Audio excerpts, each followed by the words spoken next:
Coucou Ninon, Coucou, comment tu vas? ça va? Ça va, t'as le sourire, c'est parfait. Parfait. Bah écoute Ninon, on se retrouve pour une session d'investigation proposée par la team Griffasie Academy. Alors le protocole de cette semaine, c'est le numéro 189. Et comme à son habitude, il y a des questions bien évidemment imposées et une partie libre. Et à partir de là, on ira bien évidemment répondre, plutôt investiguer, approfondir toutes les réponses que tu m'auras apportées. Tu es prête? Oui. Allez, je vais faire une petite induction comme d'habitude de 5 à 1.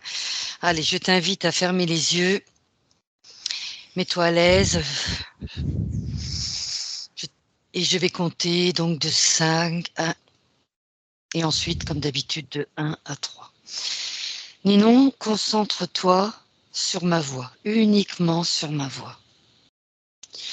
5. Prends le temps de t'apaiser, de te relaxer.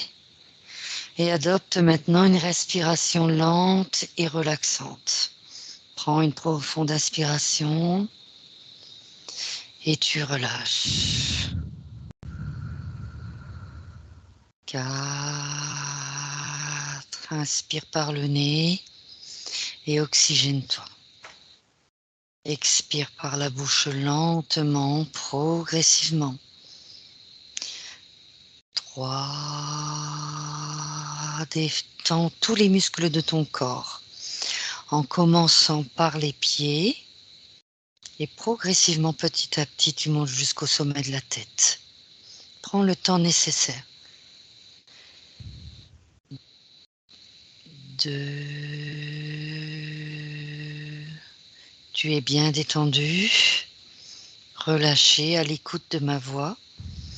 À chaque expiration, tes muscles se détendent et s'apaisent. Et 1. Alors maintenant, je vais compter de 1 à 3. Et à 3, tu te connectes à l'Antarctique. 1, 2 et 3. Ça va, Ninon? Mhm. Très bien. Donc, on va donc commencer, bien évidemment, par la question 1. Mais avant cela, tu fermes ton corps mental et ton corps émotionnel. Allez, c'est parti. Après tous les problèmes techniques rencontrés, ça va aller. Je commence par la question numéro 1. Je compte de 1 à 3. Et à mon 3, tu es en Antarctique, dans l'ici et maintenant. Et tu observes toute la surface d'en haut et tu me dis ce que tu vois ou quelle est ta première information que tu perçois. 1, 2, 3. Alors je ressens vraiment, à chaque fois que je me place en haut de l'Antarctique, je sens comme une énergie au centre et Ouais. comme si l'axe de rotation de la Terre, il avait une espèce de corps énergétique, quoi. Et Oui. mais éthérique du coup. Et je sens vraiment la rotation et puis le champ électromagnétique autour, quoi. D'accord. Donc rotation, etc.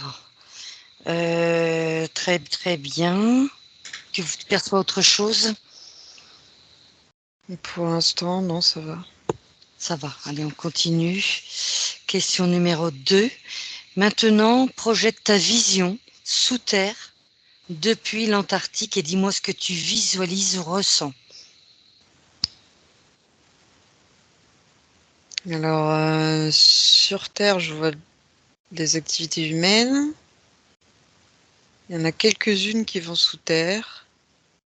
Oui. Mais sinon, je vois des vestiges d'anciennes... Enfin, je ressens des vestiges d'une ancienne civilisation. Mhm. Euh, Mais je sais pas s'il y a les restes sont.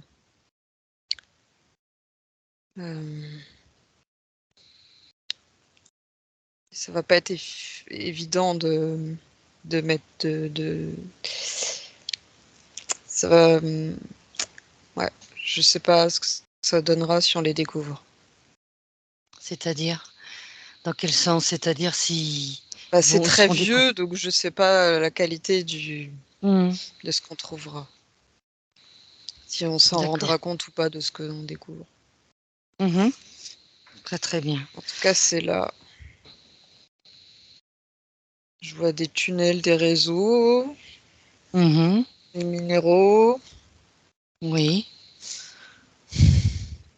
qui sont utilisés comme des stocks, comme la lithothérapie là, mais c'est beaucoup plus oui. gros, puis c'est beaucoup plus. C'est pas refroidi comme à la surface de la Terre, c'est assez chaud. Mmh. Donc ça se fait circuler autrement l'énergie électromagnétique. Ouais, je D'accord. sens vraiment ces pierres utilisées comme manière de stocker. Ça me fait Très un tout bien. petit peu penser à l'idée de l'Arche de l'Alliance, là où il y a un prêtre, il a une espèce de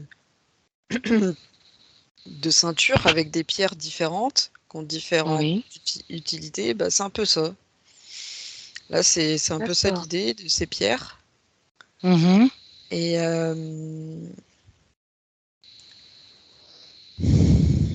Et des pierres que ce sont des pierres que l'on trouve uniquement en Antarctique ou sur toute la surface terrestre?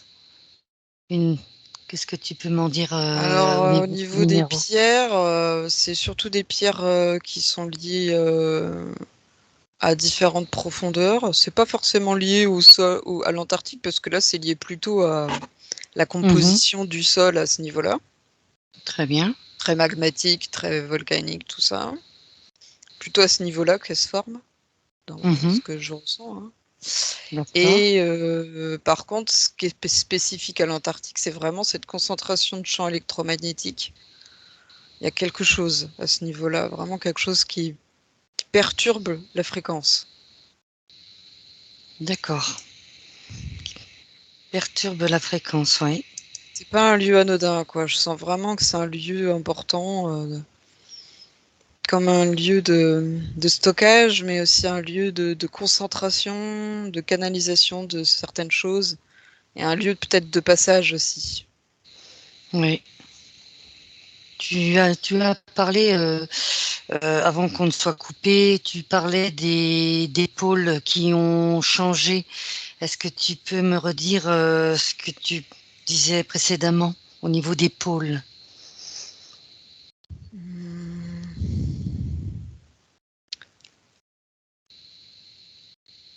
Je vois les rotations. J'ai Mhm. l'impression que ça bouge, ouais. C'est pas stable. Mhm. Ça, c'est plus lié au vortex. D'accord, ça serait le vortex qui crée ce mouvement d'épaule. Mm, mm. Très bien. Est-ce que tu perçois autre chose, Ninon? Non, pour l'instant. Très très bien. Ben, on en était resté à la question 3. Ben, je vais te la reposer. Mm. Donc question numéro 3. Reviens maintenant au moment où un vortex a été découvert par les climatologues. Le vortex était stationnaire en altitude sans bouger d'un seul centimètre, malgré les fortes rafales de vent qui déplaçant les nuages tout autour. Que vois-tu ou que perçois-tu à mon 3? 1, 2, 3. Je sens vraiment une force intérieure à quelque chose. Là, je me suis mis dans le vortex. Et c'est Oui. vraiment. Ouais, c'est électromagnétique, quoi. C'est vraiment comme quelque chose. Hmm. Je sais pas comment dire. C'est un peu comme. Ça me fait penser un peu à la force des trous noirs. C'est que ça. Ça. euh, euh, Ça me fait penser un peu aussi ce qui peut se passer quand il y a un espèce de portail C'est en fait, ce qui se passe autour, ça les influence pas. Et j'ai même le mot aimant qui me suis venu, comme si ça avait tendance à faire l'inverse. Un peu comme le trou noir, ça a tendance à aspirer. Et c'est un Oui. peu ça en même temps au niveau du pôle, il y a une concentration de champs électromagnétiques et du coup ça bouge quoi, ça va vers l'intérieur de la Terre, ça remonte, ça Mhm. descend, ça remonte de l'autre côté, tout ça. Donc je sens vraiment cette force-là qui est très présente. Oui. Et pourquoi là il y avait un vortex spécifique? Alors tout à l'heure, si, il y a une information qui m'était venue, c'était les vents solaires. Oui. Quand il y a des vents solaires, ça peut vachement influencer apparemment le pôle Nord. Oui. Et Oui. une autre qui m'est venue, c'est le changement de dimension actuelle. On est très influencé par des égrégores assez extrêmes. Et Mhm. ça, il y a des moments où ça crée un vortex. Oui. Ouais, Très bien. voilà. Moi, très bien. Ben, on va continuer. De toute façon, on ira approfondir, bien sûr. Alors, qu'est-ce que crée le Je vois même, vortex? excuse-moi, hein, mais je vois même Dis-moi. comme Non, si vas-y. c'était une influence cosmologique, astronomique et astrologique. Il y a quelque chose de... J'ai l'impression que ce phénomène-là, il est multifactoriel et qu'il est influencé par des choses très, très, très grandes, très puissantes au niveau astre, au niveau des énergies qu'il y a dans l'univers proche, dans le système solaire. Oui. Oui. Voilà. Très, très bien. Qu'est-ce que crée le vortex? Alors, comme je te disais, il a tendance à aspirer, hein. Tout à fait. Et, alors, c'est pas exactement la même chose que les couloirs circulaires du champ électromagnétique. Alors, qu'est-ce qu'il fait, lui? Ah ouais, d'accord. Je vois comme si les deux hémisphères de la Terre, Oui. hémisphère, alors pas par rapport à l'équateur, mais l'inverse, Mhm. Oui. c'est comme si la gauche et la droite, comme si c'était une coupe du cerveau. Bah Mhm. là, d'un coup, il y avait, au lieu que ça circule chacun de son côté, il y avait des espèces de... Il commence à y avoir des interactions. Oui. Ouais, Quand tu parles d'interaction, interaction entre les différentes dimensions? ouais. J'ai l'impression qu'il y a des modifications qui se font au niveau gravitationnel, au niveau champ électromagnétique. Mhm. Mais ouais, j'ai vraiment l'impression que ce vortex, ça pourrait devenir plus tard un portail. C'est pas encore le cas. Oui, Un portail dimensionnel. tout à fait. Très bien. Tu perçois autre chose? Mm. Très bien. Ninon, qu'y a-t-il au-delà du vortex? Ah, c'est marrant, j'y pensais. Moi, j'ai l'impression que c'est le trafic des minéraux dont je parlais, là, qui est fait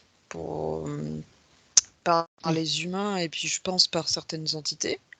Parce que Mhm. j'en parlais dans mes autres enquêtes souvent de ce truc-là. Et bah, je me demande si ça influence pas justement ces modifications, ce vortex. C'est information qui me suis venue avant.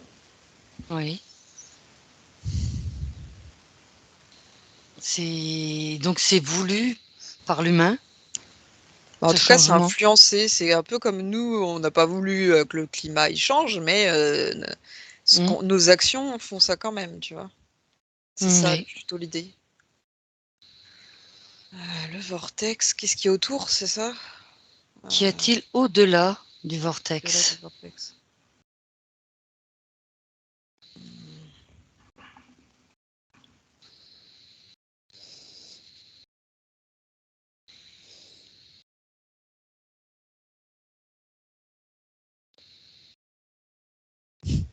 Là, je suis dans le microcosme avec les atomes et tout,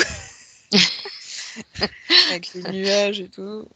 Mhm. Et c'est de l'autre côté du portail, ça veut dire, ou c'est, je comprends pas très Bah bien. écoute, moi non plus au final, mais c'est pas grave parce que justement il y a une question où on ira dans le vortex. Pour l'instant, Ah, donc on qu'est-ce parle qu'il y a autour en au-delà, fait? Parce que j'ai au-delà l'impression du d'avoir vortex. déjà dit ce qu'il y a dans le vortex, Tout donc à fait. c'est Donc pour je ça du pense qu'on coup. va passer. Mm. C'est pas grave, de toute façon j'ai pas mal de questions, donc on va continuer. Je suis à la question numéro 6. Va maintenant au moment où un ballon météorologique complet avec un Mhm. sondeur radio est lancé dans le vortex. Mhm. Pourquoi le chronomètre indique-t-il le 27 janvier 1965?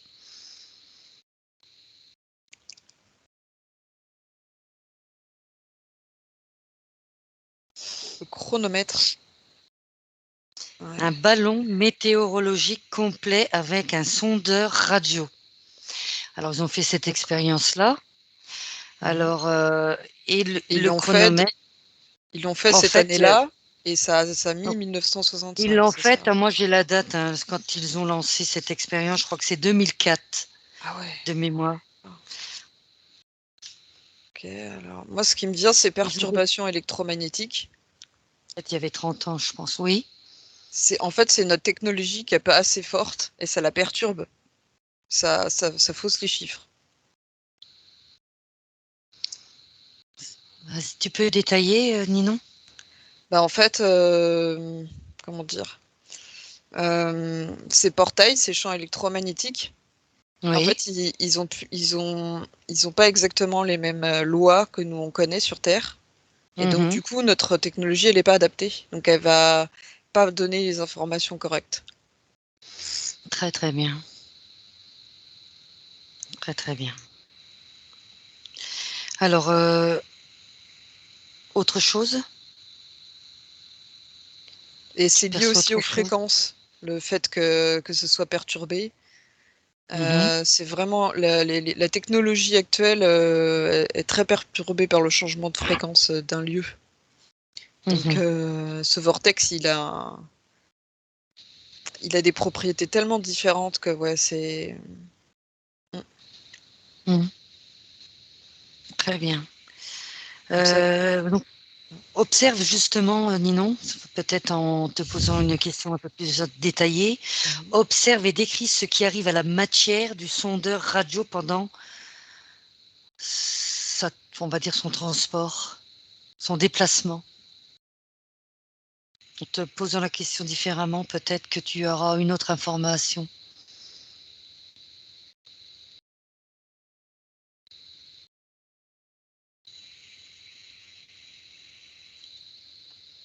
Moi, je le vois.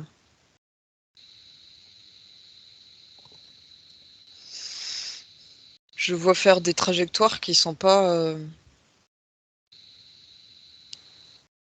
liées à une trajectoire logique Mhm. de ce qu'on connaît. Oui. Et ça, c'est lié à la présence du vortex. Il est perturbé. La matière est perturbée à cet endroit-là. C'est comme si elle n'était pas. Ça pouvait pas. Ce qui est solide, le solide était plus. Comment dire? Enfin, la notion de solide, liquide, gazeux, c'est pas exactement les mêmes propriétés. C'est plus poreux. Mhm. D'accord. J'ai l'impression que Très- des fois il disparaît un petit peu le ballon, mais je sais pas trop.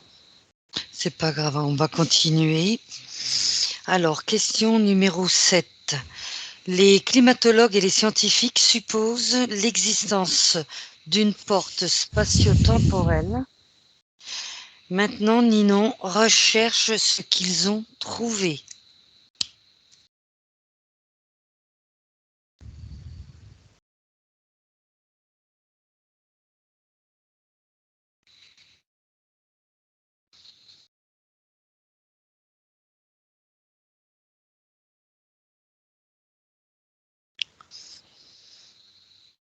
Moi, pour moi, le vortex, c'est pas quelque chose de fini.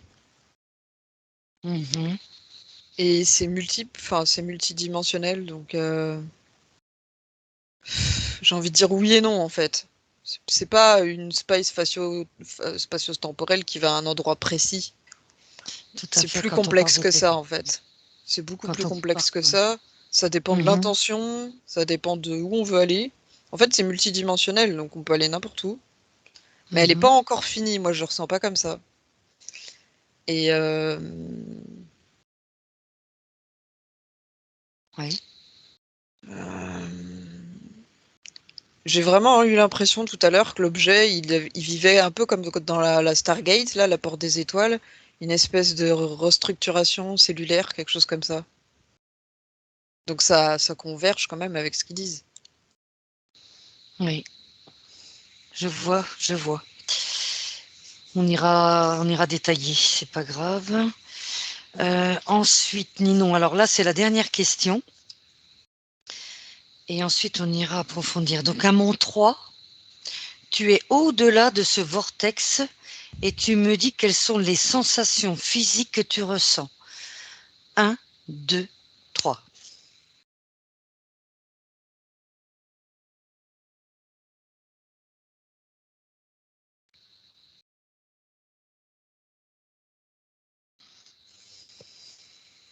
Bah, du coup, je suis dans une espèce de couloir d'espace-temps. Si on Oui, peut dire ça comme ça. oui. Comme j'ai pas d'intention, je reste Tu restes dans ce couloir. ouais, cet espace-temps. D'accord. Et je peux voir encore le vortex, mais il est dans l'autre sens, quoi. Et qu'est-ce que tu ressens là, à ce moment-là?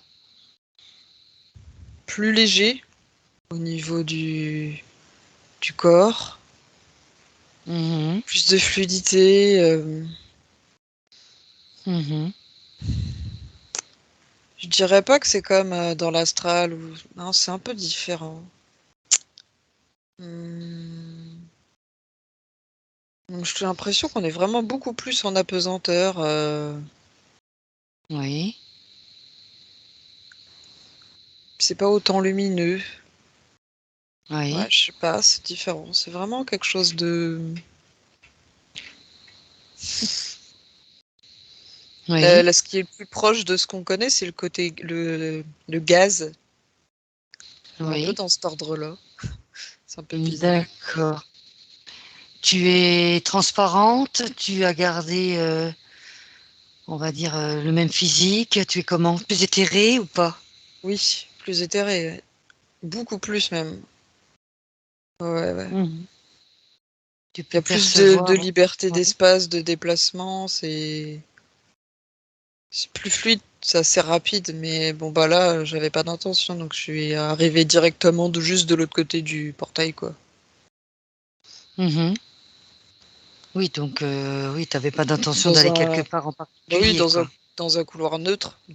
Dans Voilà. un autre, dans un univers parallèle, multivers, quoi. C'est ça, c'est une autre dimension, mais neutre. Voilà. Mhm. Tout à fait. Est-ce que tu ressens autre chose? Tu perçois quelque chose qui attire l'œil? Bah, au niveau du portail, justement, j'ai l'impression que que là où je suis, c'est l'endroit où le portail a été pensé, conscientisé. Mhm. C'est la dimension originelle, pardon, auquel il appartient. Oui. C'est comme si quand il y avait un portail, il y avait une dimension source, euh, et qu'après, pour les portails multidimensionnels, hein, Mhm. et après, bah, comme c'est une dimension haute, ça permet d'aller à plein d'endroits différents. Enfin, haute, large, quoi, Oui, oui, oui. à Très, très. multipotentiel. Voilà, c'est Mhm. ça que j'ai l'impression. Il y a un code, quoi, une espèce un code source. Un code source. C'est-à-dire, dis-moi, ça m'intéresse. On sait dans quelle dimension a créé le portail, quelle énergie, et l'utilité aussi. J'ai l'impression que ce portail-là, il est lié à un concept. C'est pas, on va pas faire n'importe quoi dans ce portail, quoi. L'impression que j'ai. En tout cas, on peut pas tout faire. Oui, oui. On peut peut-être faire plusieurs choses différentes, Mhm. mais il y a des filtres. C'est comme un filtre. Oui.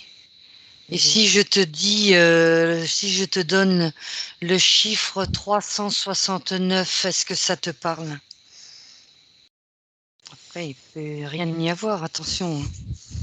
369 code, tu parlais de code source. Est-ce que ça rentre dans cette catégorie-là, le 369? C'est vrai que moi, le code, je le vois pas forcément en chiffres. Alors, Très bien. Très très bien, non, il n'y a pas de mal, hein. ouais, ça me... Très bien. Parce que ce qui me vient, c'est que de manière générale, j'aurais tendance à dire non, mais que c'est possible de retrouver le chiffre parce qu'il y en a tellement dans ce code. Tout à C'est un fait. code tellement, tu vois, tellement. Oui, c'est un code complexe, hein, quand même. Mhm. Complexe Donc on pour nous, va... si Bah on voit oui. ça de manière linéaire, tu vois. Mhm. C'est plus Très bien. adapté à la télépathie ou à quelque chose de plus éthérique, quoi. Mhm. Très bien. Alors ce qu'on va faire, Ninon, comme c'était la dernière question, je vais revenir aux questions et puis on va développer. Je pense que là, il y aura d'autres informations qui vont apparaître. Alors au début, tu as bien évidemment parlé, la première chose que tu avais vue quand on a été interrompu, quand tu t'es connecté à la surface de la Terre, tu as vu une scission. Mhm. J'aimerais bien que tu reviennes sur cette scission, sur la surface de cet espace-là en Antarctique.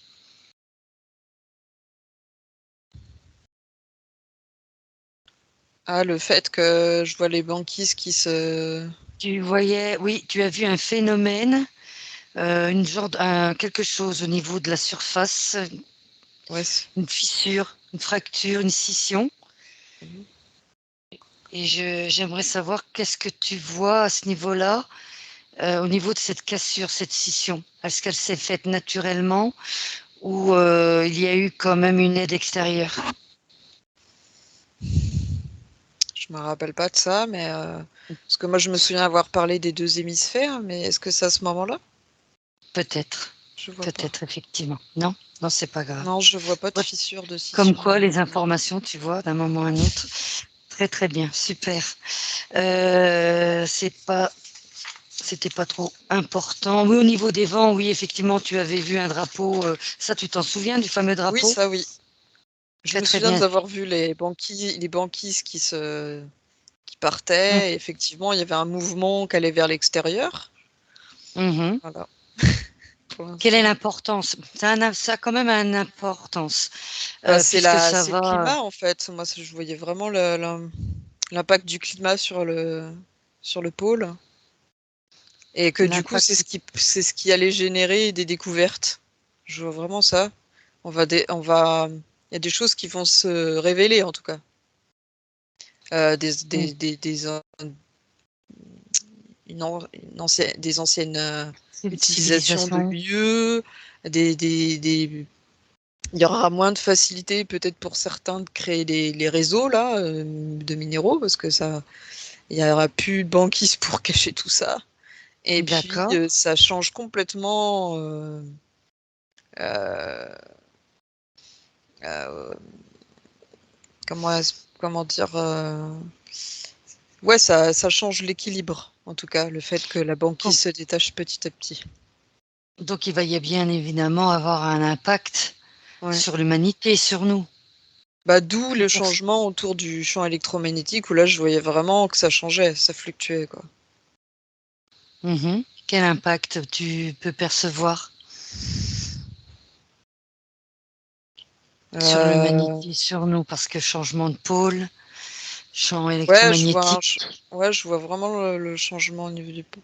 Ben, Si tu avances dans le temps, avance la ligne de temps. mm, On fait pas de voyance, on fait juste ouais, une ligne de temps. ouais, t'as raison. Mieux comme ça. Mhm. Dis-moi une date, ça m'aidera peut-être, Ben s'il te plaît. écoute, d'ici 15 ans, Mhm. rajoute 15 ans à 2023. Allez, 2033, 10 ans. Alors, il y a la chaleur, il y a l'eau douce, parce que la banquise, Mhm. c'est de l'eau douce. Donc, je Mhm. pense qu'il y a une une très grande Ouais, je vois comme si ça allait intéresser beaucoup la banquise, tout ça, parce que c'est de l'eau douce. Il y a vraiment quelque chose autour de ça. Oui. Parce que sinon, elle va dans la mer et puis Ah elle ben devient de oui, l'eau salée. complètement, Donc, il oui. y a ça. Les virus, c'est pas. J'ai pas l'impression que ce soit autant présent que ce qui est prédit. Mhm. Par contre, je vois vraiment un effort d'adaptation très conséquent pour l'humain. Bon, c'est pas Oui, trop une découverte. complètement. Euh, J'essaye de vraiment mettre le mental de côté. Prends ton temps, tu as le temps. On va aller au bout des choses. Prends le temps. La rotation, pour moi, c'est pas quelque chose qui va se faire radicalement. Par contre, Mhm. les perturbations électromagnétiques vont commencer à s'accélérer. Avec les Oui, rayons solaires aussi, les rayons gamma. oui. Et ça va causer des choses au niveau climatique. Ouais, c'est vraiment en domino. Et là, du coup, l'humain, il va vraiment changer son opinion vis-à-vis de la nature. Ça va lui changer son regard sur ce qu'il Mhm. maîtrise ou pas. D'accord. Et par contre, je vois quand même que l'impact, surtout solaire, ça va être. Ouais. Oui. En C'est vrai fait, qu'on là, en entend. 2030, ça va être vraiment les débuts de nouveaux changements climatiques assez importants. Mhm. Et il y aura une prise de conscience en plus qui va se faire, en fait. Plus Très bien. générale. Voilà. Mhm. Ok. Parce que là, ça devient tangible. Perceptible, complètement. Oui. Ouais. Au niveau de la dangerosité, voilà. Et quand tu parles de ces changements climatiques, tu les sens causés par l'homme ou c'est naturel ou les deux? C'est les deux. Mhm. Mais bon, les changements électromagnétiques, c'est pareil, hein. C'est vraiment, il y a aussi tous les trafics de minéraux, les humains, et voilà, Est-ce hein, que c'est. est-ce une cause? Est-ce que c'est la cause de ce changement climatique, la C'est perturbation de ce l'accélération, en phénomène? fait. On l'a accéléré un processus naturel. Et donc, c'est une perturbation qui demande une grande force d'adaptation à la Terre. Et bon, ben, forcément, ça va créer des changements et c'est comme quand on a une nouvelle maladie qu'on n'a jamais connue, bah, comme nous on a vécu Mhm. avec le Covid, bah, pour la Terre, c'est pareil. Il va falloir il y aura un moment où ça va être Mhm. difficile parce elle va avoir besoin de s'habituer, s'adapter, D'accord. recréer Est-ce un qu'on équilibre. tu parlais que ce champ magnétique modifie les fréquences. Mm. Est-ce que tu peux jeter un petit coup d'œil au niveau de ces fréquences et ça va Moi, ce jouer que je sur. vois, c'est que pendant un long moment, les fréquences, elles vont passer de très bas à très haut comme ça, en fait. Il y aura moins d'équilibre. Mhm. Euh, et puis, ça crée des. Il y aura les perturbations solaires. Bon, il y en a déjà, hein, mais Oui. là, ça va obliger j'ai l'impression vraiment de voir comme un tournesol, tu vois. Ça va obliger à Ouais. regarder vers l'extérieur, à regarder en haut. D'accord. Ça va vraiment modifier la On- relation. Enfin, ça va nous sortir de l'individualisme actuel, quoi.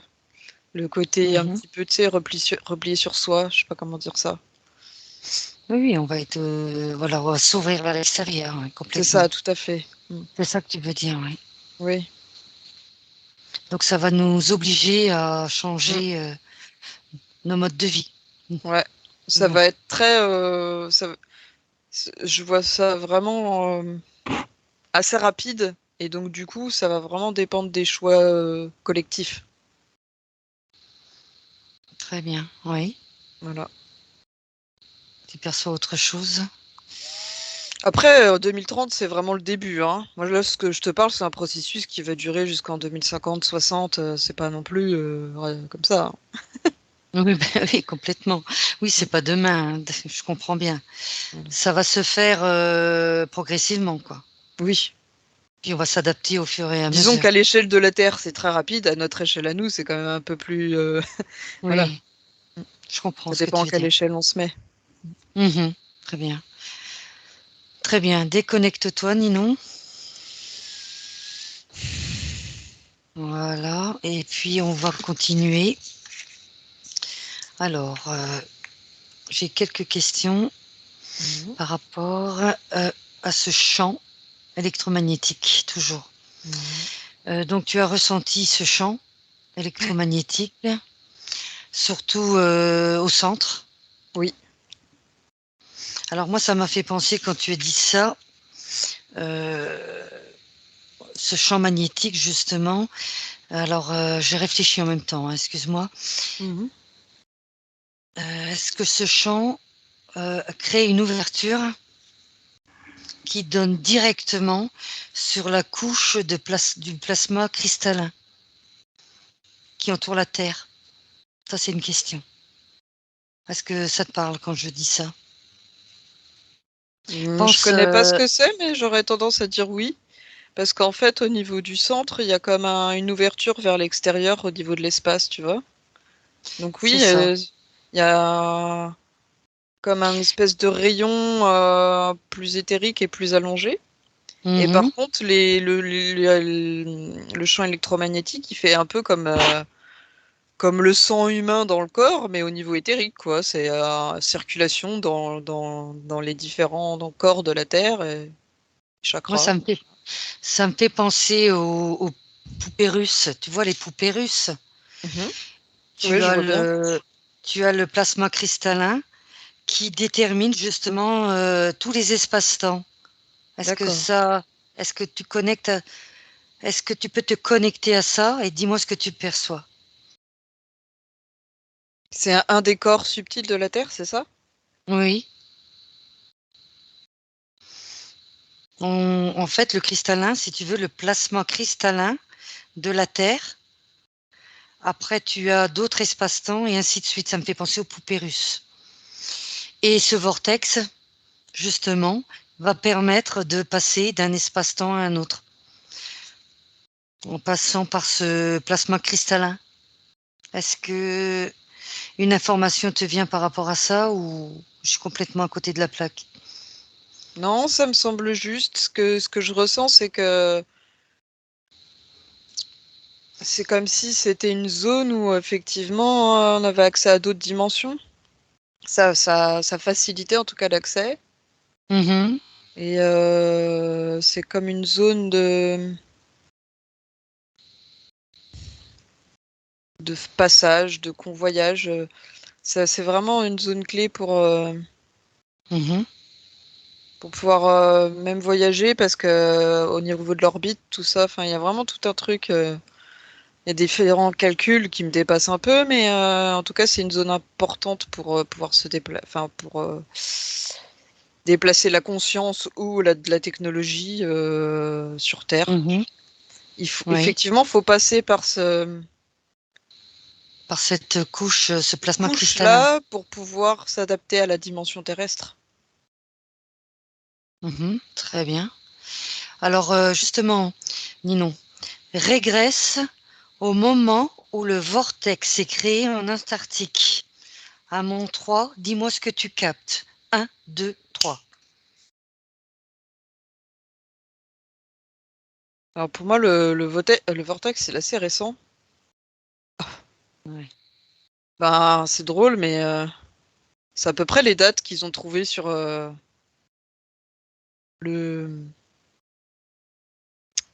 fameuse date 1965, là. C'était, oui, c'est ça.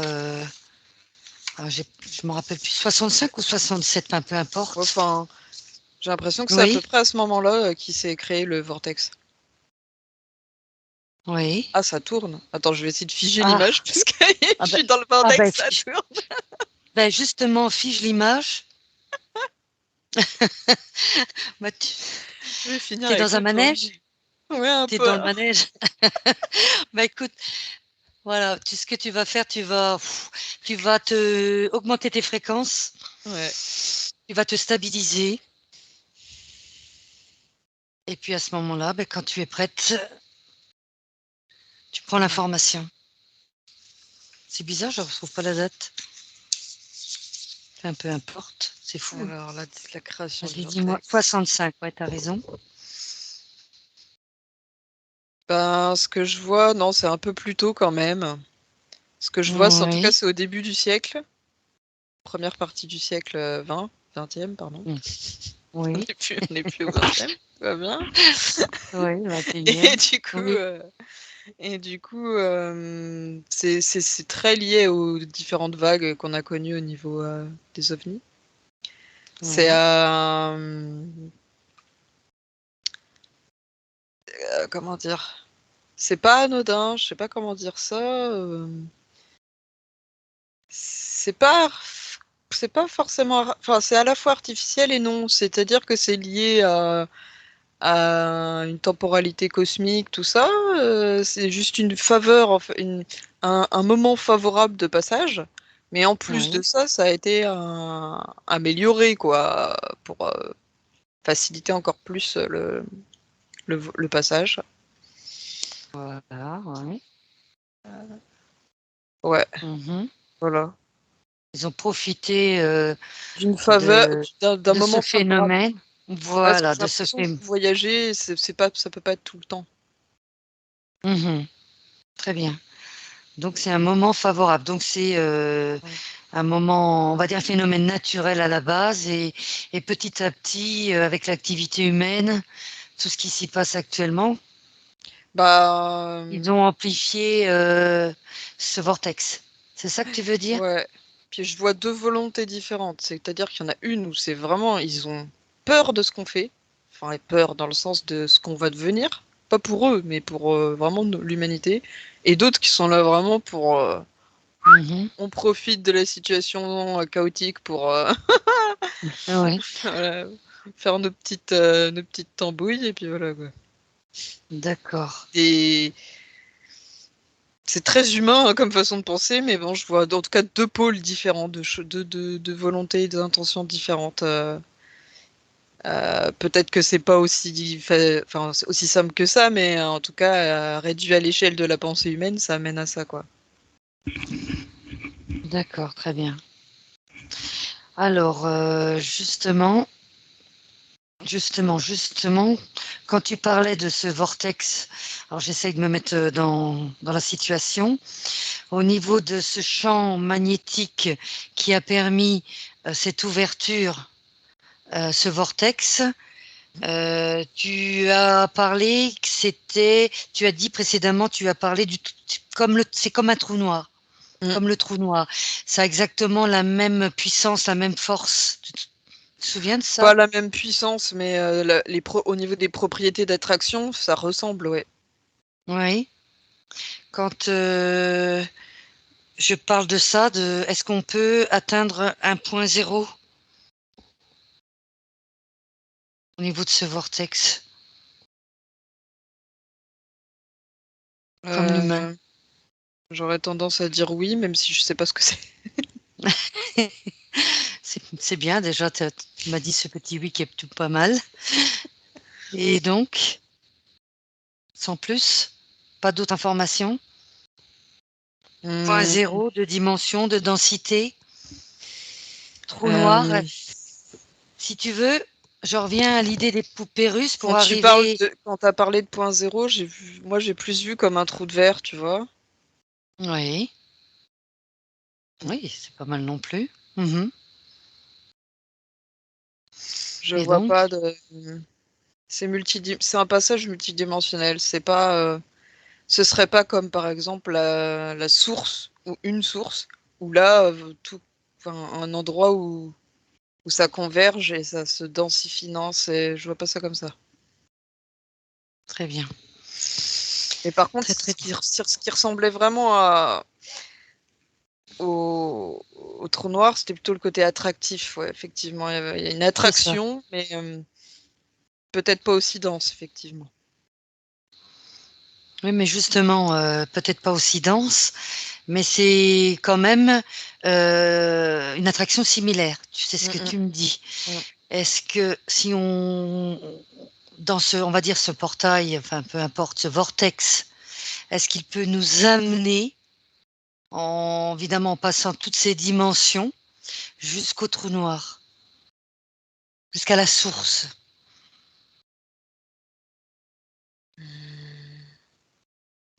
Moi, Si j'ai tu non. avances, non? Très bien. Ouais, parce que Parce que ce portail multidimensionnel, il est pas, il est, comme je te disais, il est limité au niveau de son code source c'est ce que tu m'as dit, ouais. et il est qu'une étape en fait.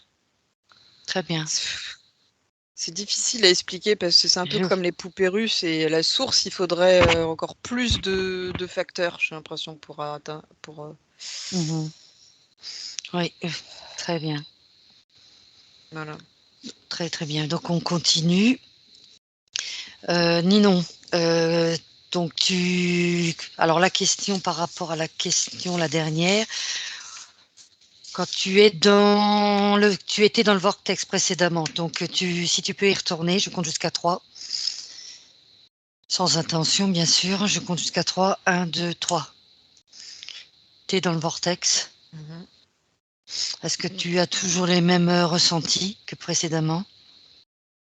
Mhm. Toujours les mêmes? Très bien. Est-ce que tu ressens du vent? Mhm. Oui. Tu ressens le vent, très bien. Euh, quelle- on va dire quelle vitesse, à peu près? Ça va, c'est un vent.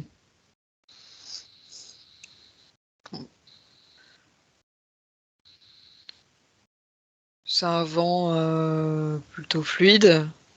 Oui. Par contre, effectivement, si j'accélère le temps, de temps en temps, il peut y avoir des vents solaires qui là sont un peu plus, qui sont plus rapides. Mhm. Et quelle température il fait à l'intérieur, à peu près? Tu parlais de vent solaire, Vortex. dans le vortex toujours, Est-ce qu'il y a de la température là-dedans? justement.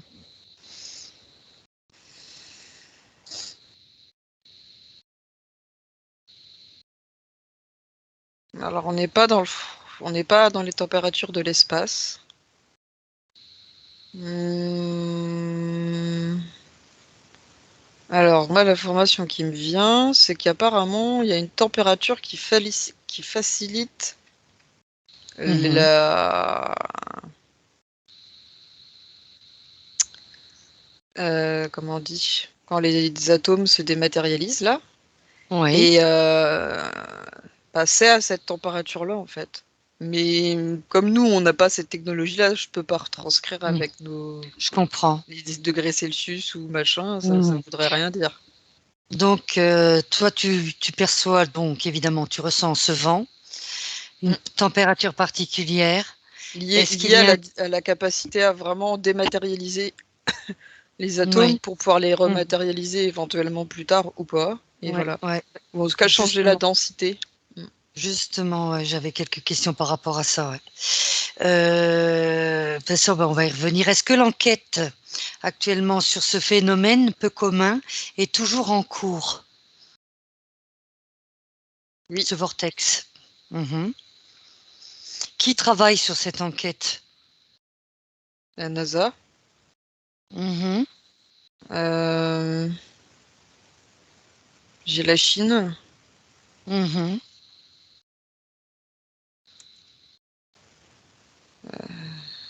J'ai l'impression qu'un peu tous les pays importants, il y en a, ils sont au courant. Non, j'ai l'impression que c'est surtout la Chine et la NASA. La Russie, la France, ils sont au courant, mais j'ai pas l'impression que. Donc ils ont juste un. Pour l'instant, Ah, ils sont pas, en tout cas, c'est pas dans leur priorité pour l'instant. ouais, ils suivent l'enquête, mais sans plus, quoi. Hmm, C'est ça que tu veux dire. Mm. ouais. Ils ont d'autres préoccupations peut-être en ce moment. Oui. Oui, j'aime bien ton oui.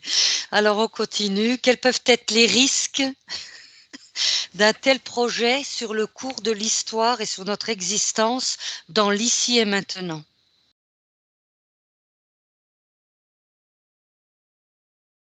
Le projet qu'ils ont de découvrir ce que c'est le vortex. Oui, oui, parce que tu m'as dit que pour l'instant, voilà, ils ne sont qu'au début de ce portail. Ah, Donc, le on est dans fait le de. portail. Ok. Le portail en lui-même. Quels les risques d'un tel projet, justement, s'il finalise ce projet?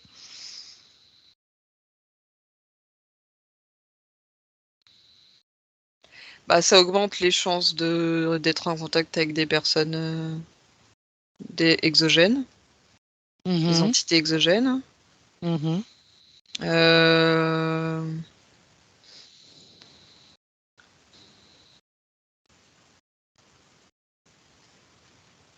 En soi, c'est pas ce qui perturbe le plus la Terre, hein, le vortex. Hein, c'est un passage. Sa création est Oui, un peu perturbatrice, mais sa finalisation, non. oui. Et sa création, oui, effectivement. Mhm. Très bien. Alors, justement, existe-t-il un système dans l'ici et maintenant, toujours en rapport avec ce vortex, des programmes de lancement de personnes vers d'autres époques? Non, j'ai pas ça. Très bien,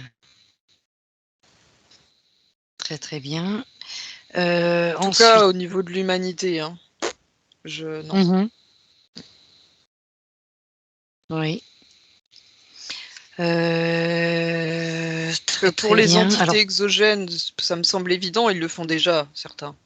Mais pour nous, oui, en tant qu'humains, pour moi, on est loin de ça.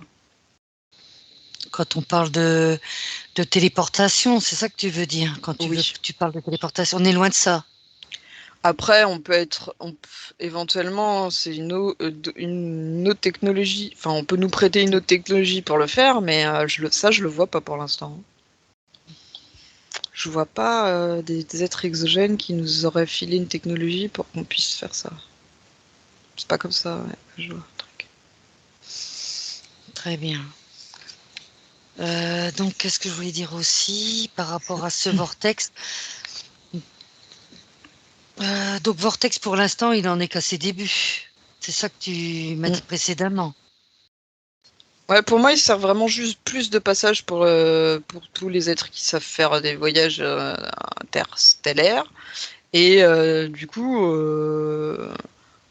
voilà, hein, c'est plus ça. Hein. Moi, je le vois vraiment comme C'est un. juste voyage, quoi. Ouais, Tu pour parles moi, c'est des voyages multidimensionnels, quoi.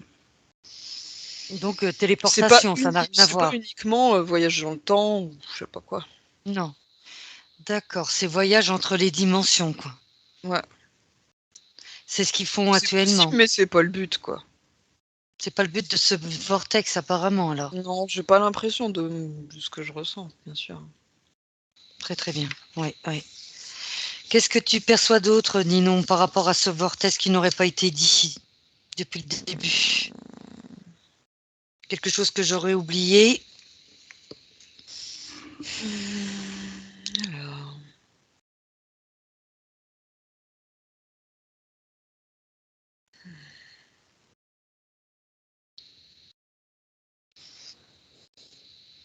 Non, je vois rien de spécial. Je cherche, mais non.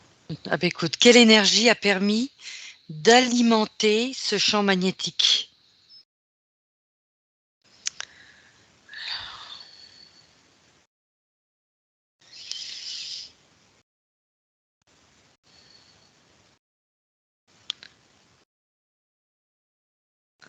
L'énergie électromagnétique.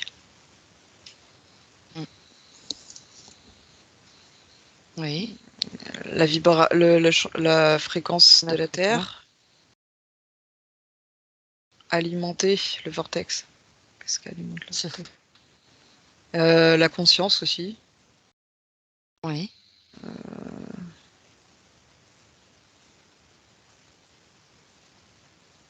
Je sens des forces dans d'autres dimensions qui permettent de maintenir un passage. Je sais pas ce que c'est exactement, mais en tout cas, il y a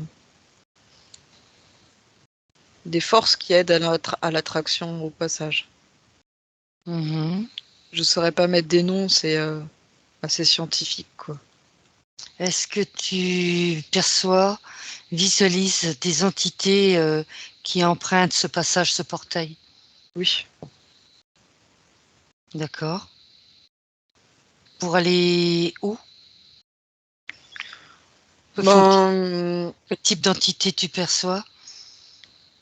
ça permet un passage beaucoup plus simple au lieu de faire des voyages à travers des trous de verre ou de plusieurs étapes surtout pour ceux qui ont une technologie matérielle ou plus, enfin, en tout cas un peu plus dense. Là, ça leur évite de faire trop de trajets. Et pour ceux qui viennent par la conscience, ça leur permet aussi d'avoir un tri plus condensé et beaucoup moins long pour entrer dans le champ. Peut-être pas sur Terre complètement parce que c'est très difficile pour certaines densités d'aller sur celle de la Terre, parce que la densité de la Terre, elle est très, très, très forte. Pas aussi autant forte qu'un trou noir et tout, mais quand même. Et donc, ça leur facilite, disons que ça facilite un peu plus le contact. Mais bon, eux, ça change un peu moins les choses quand même, parce que de toute façon, ils ont la difficulté de s'adapter à la densité. Ils sont obligés de se défragmenter dans le sens pas complet, mais ils doivent créer un corps matériel pour pouvoir être là sur Terre. Oui, très bien. Est-ce que tu perçois sur Terre d'autres portails de ce type? Il y en a un peu aussi à l'autre pôle, forcément, puisque ça, il y a Tout à mais fait. il n'a pas forcément le même rôle. Ce portail-là, il est plus lié à l'échange d'informations d'un pôle à l'autre de la Terre et au niveau du noyau, tout ça. Il a plus un rôle concret, matériel que l'autre. Oui. Ouais. Oui. Voilà. Pour l'instant, tu ne vois que ces deux-là. Bon, il y en a d'autres, mais ils sont pas aussi importants, quoi. Et Très puis bien. ils sont plus. C'est pas. C'est quelques dimensions, c'est pas autant multidimensionnel que là. Oui. Et c'est. Ouais, c'est pas autant multifactoriel, quoi. Ouais. Ils sont pas Oui. aussi puissants que celui-là. Oui. Très bien. Petite dernière question, Ninon, et puis je pense qu'on aura fait le tour du sujet. Petite dernière, l'impact du champ magnétique là-bas en Antarctique peut-il ralentir ou accélérer le cours du temps? Excuse-moi, j'ai pas eu le début de la phrase, Ah, j'étais partie. donc tu reviens, tu reviens près de moi. Donc l'impact du champ magnétique Ouais. peut-il Impact du champ ralentir, magnétique. peut-il ralentir ou accélérer le cours du temps? Oui. Est-ce que justement cette enquête, ce qu'ils font avec le vortex, est-ce qu'ils utilisent justement l'impact du temps? Mhm. En fait, Parce que le facteur c'est temps, une je pense information qu'il est que j'ai eue tout à important. l'heure, mais en fait, c'est plus une distorsion du temps, c'est Mais alors, pas forcément des chemins cycliques dans le temps où on peut aller dans le futur ou le passé. C'est plus que dans les différentes dimensions, le temps ne s'écoule pas pareil. C'est pas les mêmes fréquences, donc c'est plus ou moins rapide d'un endroit à l'autre. Donc il y a des oui, distorsions qui se font d'un passage à l'autre. Mais voilà, c'est pas encore du stade des voyages dans le temps de ce que j'ai vu. Mais comme il n'est pas fini, oui, je mets un bémol, quoi. c'est ça. Mais ça impacte, le champ magnétique est important, il impacte le Ah cours ouais, du tout temps. à fait. Ah ouais, ouais, ouais. Mm. Ouais, ouais, ça Ah oui, ça, je l'ai c'est senti direct, hein. Ça distord le temps. c'est ça. Enfin, ça Heu, aide. Ouais, ça aide. ça aide, ouais, ouais. Une fois finalisé, ce portail, est-ce qu'une personne pourrait passer justement, dans ce portail et pour aller dans un autre espace-temps? À notre niveau, Un humain, un humain. je pense que ouais, quand il sera finalisé, il nous faudra sûrement une certaine technologie pour arriver à aller. Mais c'est probable. Oui, Ouais, donc c'est il pourrait probable. passer par là pour aller vers d'autres dimensions. Mhm. Et est-ce que tu peux percevoir comment ça peut se matérialiser au niveau de l'atome? Quel impact il peut y avoir, si tu peux le voir, là, ici et maintenant?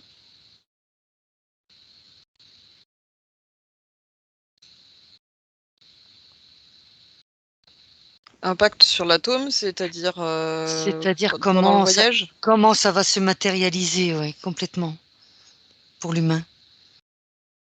Est-ce que tu on parle pas de téléportation, hein, plutôt, est-ce que ça va créer un hologramme?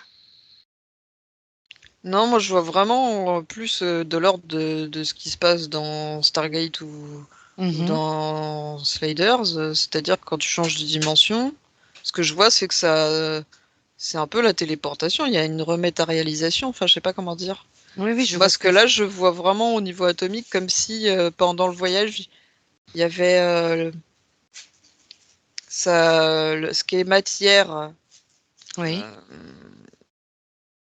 se transforme en information un peu, en Mmh. information, en Oui, source. oui. Et après, ça se réadapte à là où il est. Donc c'est comme Oui, si, oui, oui, je vois ce que tu veux dire. Il est dématérialisé ouais. et après il Mais sera, pour ça, il a besoin, moi je rematérialisé. vois une espèce d'aura bleue autour de l'atome, comme s'il avait besoin d'une protection, quelque chose qui le contenait. Je vois quelque chose autour. Je saurais pas quoi dire de plus là-dessus, mais Mmh. pour l'aider à retrouver une forme. D'accord. C'est une, sous forme de c'est une énergie autour de l'atome que tu Oui, ressens? une énergie pour aider à se reformer au niveau Cellulaire. cellulaire, ouais. Pour D'accord. maintenir l'information intacte. Donc ça déconstruit l'atome et ça va les réassembler et on a besoin de cette énergie. C'est plus compliqué que ça se fait tellement vite, mais effectivement, ouais, c'est à peu près ça, quoi. Mmh. Ouais, ouais, ouais. Très bien. Bah, écoute, Ninon, je pense que j'ai fait le tour. Mhm. Si tu n'as pas d'autres, je sais pas, informations, si tu veux rajouter quelque chose, c'est maintenant. Non, c'était bien. C'est parfait. En tout cas, oui, c'était vraiment beaucoup, beaucoup d'informations. C'était très, très bien.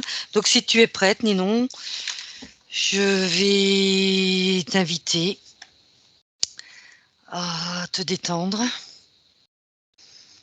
et je vais te ramener ici et maintenant. Tu te déconnectes de tout et de tous, de tout ce que tu as vu, perçu et entendu. Je vais t'accompagner, Ninon, pour te permettre de revenir à toi dans l'ici et maintenant. Et pour ce faire, je vais compter jusqu'à 3. Et au chiffre 3 seulement, tu pourras ouvrir les yeux et ainsi revenir à toi. 1. Adopte une respiration tout à fait normale, une respiration tout à fait naturelle. Chaque inspiration te permet de remonter à la surface, de revenir à toi progressivement et agréablement. Tu ressens déjà les points d'appui de ton corps, là où tu es installé. Tu commences à bouger tes mains, à bâiller, là, comme c'est le cas maintenant, tes doigts, tes pieds. Tu commences à contracter et décontracte. Comme ça te permet de sentir tous les muscles de ton corps. Ouais. 3, commence. Là, je vois que tu commences à t'étirer, à bouger, à revenir à toi. De plus en plus facilement et sur une grande inspiration, tu ouvres les yeux. Tu reprends contact avec ton environnement dans lequel tu es. Et tu es là, parmi nous, dans l'ici et Oui. maintenant. C'est parfait. Ça va? Ouais, c'est intéressant d'avoir. Benvenuto a questo nuovo video di Disclosures. Oggi parliamo della cosiddetta sessione di ipnosi investigativa. In realtà non esiste una sessione di ipnosi investigativa. Non che non si possa fare investigazione di ipnosi, però è che non esiste una sola sessione di ipnosi per dire si è fatta investigazione, per prendere quell'informazione come buona. Perché? Sappiamo intanto che l'informazione che arriva in ipnosi è molto contaminata, la percentuale di inquinamento dell'informazione è altissima. Pensate a questa informazione che viaggia per tantissime dimensioni, attraversa densità, passa per coscienze che volontariamente o involontariamente possono distorcerla e poi arriva infine alla persona che sta in ipnosi, che ha una coscienza, ha una mente, ha un'esperienza e interpreta questa informazione secondo la sua struttura mentale, secondo le sue credenze, che per quanto si possa essere più o meno liberi mentalmente, liberi pensatori, sempre c'è una parte subliminale che interpreta in base all'educazione ricevuta, alla cultura e perché no anche tutte le esperienze di esistenze passate che ancora lasciano un segno in noi. Per capirci, è come se dovessimo parlare con un'altra persona immersi nell'acqua, a qualche metro di distanza, cercando di utilizzare un mezzo, che è quello della corda vocale, che è fatto per produrre suoni da trasmettere nell'aria. Noi stiamo utilizzando questo strumento per far passare un'onda sonora nell'acqua o in un liquido. Chiaramente il suono viene completamente distorto, sempre ammesso che sia per il nostro corpo facile e non difficoltoso poterlo fare senza avere dei problemi come ingurgitare acqua o eccetera. Ma non solo. Supponiamo che per questo tipo di comunicazione utilizziamo anche due lingue diverse, per esempio un italiano e un russo o un giapponese. per quanto possiamo anche interpretare il labiale, non possiamo capire quello che ci sta dicendo, perché la lingua è diversa. La lingua, diciamo, da dove parte l'informazione a dove arriva è completamente diversa, il codice, il linguaggio è diverso, ma possiamo anche cercare di capirci attraverso i gesti, attraverso le espressioni facciali. Per quanto sia ipoteticamente facile poterlo fare sott'acqua, però non dobbiamo dimenticare che l'acqua non è l'aria e può distorcere l'immagine, ma non solo. Dobbiamo anche pensare che l'altra persona, che parla un'altra lingua, che viene da un'altra cultura, potrebbe interpretare i segnali che noi interpretiamo come X in Y. Per noi un sì è abbassare la testa dall'alto verso il basso, per esempio, sì, e il no da sinistra verso destra, no. In alcuni paesi orientali, come le Filippine credo o qualcun altro, utilizzano esattamente gli stessi segni, ma al contrario. No, sì. Immaginate due persone di queste due culture che stanno cercando di comunicare in maniera così difficoltosa e alla fine non gli rimane altro che interpretare il linguaggio corporale. Sì, che per l'altro invece no. Cosa voglio dire con questo esempio estremo? Che l'informazione da dove parte a dove arriva viene completamente deformata. Non sappiamo esattamente quale percentuale perché ogni situazione è a sé stante, però la percentuale di inquinamento, di distorsione, di contaminazione di questa informazione è assolutamente alto. Quindi fare una sessione investigativa, mettere una persona in ipnosi e chiedere di Tizio Caio Sempronio di una situazione o chiedere certi dati è assolutamente controproducente, è assolutamente inutile. Quindi vi chiederete cosa fate allora voi quando fate ipnosi, quando fate delle domande, quando cercate delle risposte e con queste informazioni che vi arrivano lavorate sulla situazione esoterica del cliente.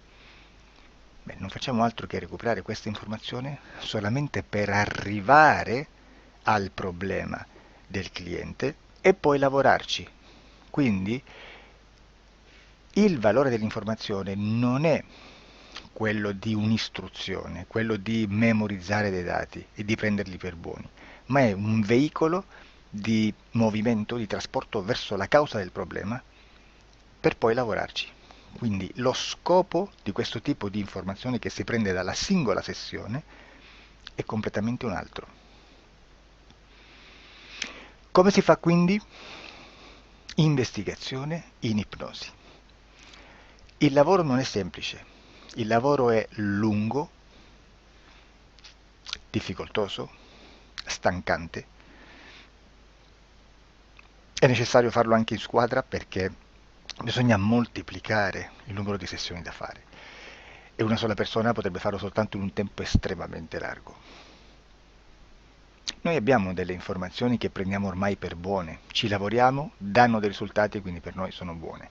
E come abbiamo fatto ad avere queste informazioni? Per esempio, come facciamo a sapere che un extraterrestre chiamato il cosiddetto grigio è più o meno alto X, poi ci sono magari quelli anche un po' più alti, ma hanno un corpo strano, hanno una pelle grigio-verde, hanno degli occhi grandi a mandorla, neri, senza una pupilla visibile, non hanno quasi bocca né naso né orecchie, hanno soltanto delle fessure, non hanno organi genitali, hanno degli arti molto più lunghi rispetto alla proporzione che potrebbe avere il corpo umano, e di solito hanno meno dita delle 5 del corpo umano, eccetera, eccetera, eccetera. O se no prendiamo un altro tipo di essere che possiamo incontrare in ipnosi, come facciamo a dire che hanno delle somiglianze con i rettili, gli animali rettili terrestri o gli animali, gli invertebrati, gli insetti terrestri? Perché? Perché siamo sicuri di questa informazione e ci lavoriamo e quando ci arriva la prendiamo già per buona, nonostante sia anch'essa contaminata. Perché queste informazioni sono arrivate da tantissime sessioni, fatte da tantissime persone, con tantissime altre persone sotto ipnosi. è che nel contesto di tutto il lavoro gli uni non sapevano degli altri. Questo dato può essere più o meno rilevante, sempre c'è contaminazione e quindi possiamo prendere per buono anche un gruppo di lavoro dove l'uno possa sapere dell'altro. Ci potrebbe essere una contaminazione del contesto di quel gruppo di lavoro, ma si aggiunge semplicemente una piccola percentuale di questa contaminazione a già la grande che esiste. Non è così impossibile lavorarci. Da tutte queste sessioni, da questo grande numero di sessioni, migliaia, diciamo migliaia, noi prendiamo solamente quell'informazione che è uguale a tutte, che è in comune a tutte, o a quasi, perché magari qualcuna ci potrebbe essere niente in comune per una fortissima contaminazione, perché no? Ma dobbiamo prendere una stragrande maggioranza, proporzionalmente abnorme rispetto a quello che potrebbe essere un minimo di scartabile, e lì possiamo prendere per buona questa informazione. Quindi se noi su 10.000 persone diverse, con operatori anche diversi, in cui in ogni sessione vediamo un essere che più o meno ha le stesse caratteristiche del grigio o dell'insettoide, a forma di mantide religiosa, o il rettile a forma di lucertola, per esempio, di serpente o di quello che sia, o se vediamo il pianeta Marte più o meno di colore rosso, o se vediamo dei sotterranei eterici, non fisici, nel sottosuolo terrestre, soprattutto sotto le grandi città, dove c'è concentrato molto potere, molta energia di questo tipo, e che più ne hai più ne metta. Se vediamo degli impianti che hanno certi tipi di funzioni, certi tipi di forme in certe parti del corpo, e questa informazione la ritroviamo tutta o quasi in tutte le sessioni fatte, eseguite, realizzate da tanti anni a questa parte, significa che quella è una informazione affidabile. E vi posso garantire che stiamo parlando di una percentuale bassissima. Su un 100% staremo, credo, forse più in basso di un 2-3%. Immaginate, tutto il resto è spazzatura, è informazione spazzatura. Sì, spazzatura.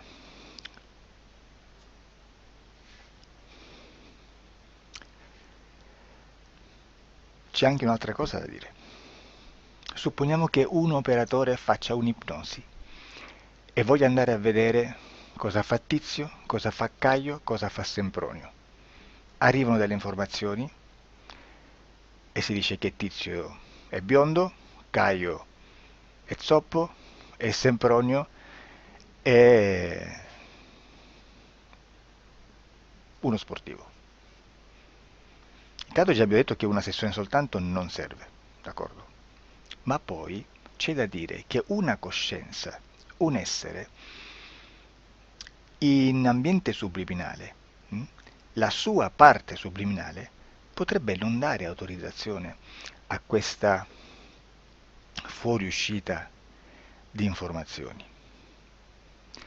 Mi potreste dire, e allora tu quando chiedi agli esseri cosa fanno, cosa non fanno? Beh, intanto la prendo sempre con le pinze, perché abbiamo sempre detto che tutto è molto contaminato e mi serve solo per dirigermi da una parte. Ma c'è anche da dire che se un essere interferisce con l'altro, ha aperto un canale di comunicazione a cui non può ovviare, a meno che non lo recida, non lo annulli. Quindi quando io faccio la domanda a un essere, se lo faccio attraverso l'interferito, mi arriva l'informazione per un canale aperto che sottostà alla volontà dell'interferito. Sulla volontà dell'interferito parleremo in un prossimo video disclosures. Però, se io voglio fare un'investigazione sopra Tizio, Caio e Sempronio, che non hanno nessun collegamento, nessuna interazione e nessuna interferenza con il soggetto con cui io sto realizzando l'ipnosi, non è detto che mi arrivi questa informazione. Assolutamente. Potrebbe esserci completamente un muro. Come potrebbe esserci informazioni, perché quell'altra parte potrebbe autorizzare comunque, ma non è detto.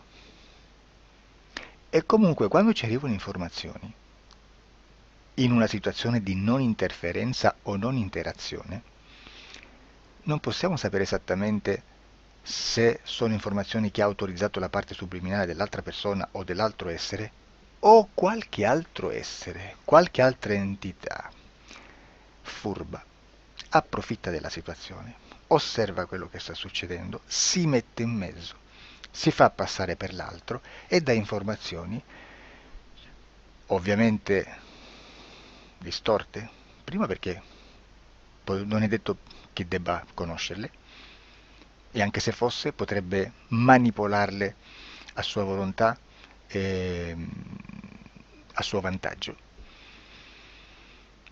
E quindi immaginate che situazione ridicola ci si viene a trovare, in quale situazione ridicola ci si viene a trovare in questi casi. Da qui si vede quando un operatore riesce a utilizzare l'informazione in ipnosi come per lavorare su un soggetto. Da qui l'osservatore attento delle sessioni di ipnosi riesce a capire se quell'ipnosi è un'ipnosi affidabile, un'ipnosi con un livello di informazione